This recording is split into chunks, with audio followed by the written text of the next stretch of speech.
मधुपुर नामक गांव में गौरी नाम की एक लड़की रहती थी, जिसकी माँ बहुत बीमार थी। गौरी और उसकी माँ की आर्थिक स्थिति बहुत खराब थी। 2 वक्त की रोटी ही बहुत मुश्किल से जुटा पाती थी। हे भगवान, हमारी गरीबी कब दूर होगी? कहीं से कोई उपाय नहीं हो पा रहा है। ऐसे में घर कैसे चलेगा? एक दिन गौरी काम की तलाश में बाहर जाना चाहती है और अपनी माँ से कहती है, माँ, मैं काम की तलाश में बाहर जा रही हूँ, अपना ध्यान रखना। ठीक है बेटी।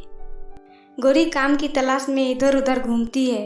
तभी उसकी नज़र एक बंगले में पड़ती है और वह दरवाजे के पास जाकर आवाज़ देने लगती है, कोई घर में है क्या? कौन हो तुम और यहाँ क्या कर रही हो? सेठ जी, मैं काम की तलाश में यहाँ आई हूँ। अगर आप अपने बड़े से घर में मुझे कोई काम दे देंगे तो आपका इस गरीब पे बहुत उपकार होगा। ठीक है, तुम मेरे घर में झाड़ू पोछा का काम कर सकती हो। तुम्हें महीने के 1500 रुपया मिलेंगे। सेठ जी, इतनी महंगाई में 1500 में कैसे होगा? तुम्हें काम करना है तो करो, नहीं तो छोड़ दो। इससे ज़्यादा मैं नहीं दूंगा। गौरी मजबूरी में काम करने को तैयार हो जाती है। ऐसे ही महीना बीत जाता है और गौरी अपना पगार मांगने सेठ जी के पास जाती है।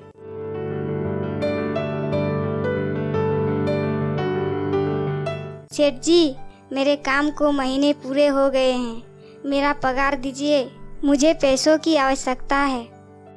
पैसे? कौन से पैसे? और हाँ, किस पगार की बात कर रही हो? तुम्हें कोई पैसे नहीं मिलेंगे। चलो जाओ यहाँ से। तुमने अपना काम सही ढंग से नहीं किया। मैं तुम्हारे काम से असंतुष्ट हूँ, इसीलिए तुम्हें कोई पगार नहीं मिलेगी। गौरी वहाँ से बाहर निकलती है और रोने लगती है। फिर वह थोड़ी देर बाद वहाँ से जाने लगती है। तभी रास्ते में उसे एक बुढ़िया मिलती है, जो बेसुध गिरी पड़ी थी और बार बार पानी मांग रही थी। जब गौरी की नज़र उस पर पड़ी तो तुरंत एक नल से पानी लाके बूढ़ी दादी को पिलाती है। पानी पीते ही बूढ़ी एक बहुत ही सुंदर परी में बदल जाती है। आप कौन हैं? मैं परी लोक की राजकुमारी हूँ। तुम इतनी दुखी क्यों हो? क्या हुआ तुम्हारे साथ? गौरी अपनी सारी बातें परी को बताती है। तभी परी उसे कहती है, गौरी, मैं तुम्हें एक जादुई फूल का पौधा दे रही हूँ। इससे तुम्हारी सारी परेशानी दूर हो जाएगी। बस तुम इसे अपने घर के बाहर लगा देना।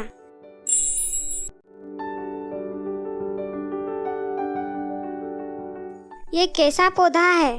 क्या सच में इससे मेरी सारी परेशानी दूर हो जाएगी? हाँ गौरी, तुम इससे जो मांगोगी तुम्हें मिलेगा। गौरी उस पौधे को अपने साथ ले जाती है और उसे अपने घर के बाहर लगा देती है। कुछ देर में वह पौधा बड़ी हो जाती है। तब गौरी पौधे से अपनी माँ की बीमारी दूर करने के लिए कहती है और वह ठीक हो जाती है। माँ, अब हमारे पास किसी भी चीज़ की कमी नहीं होगी।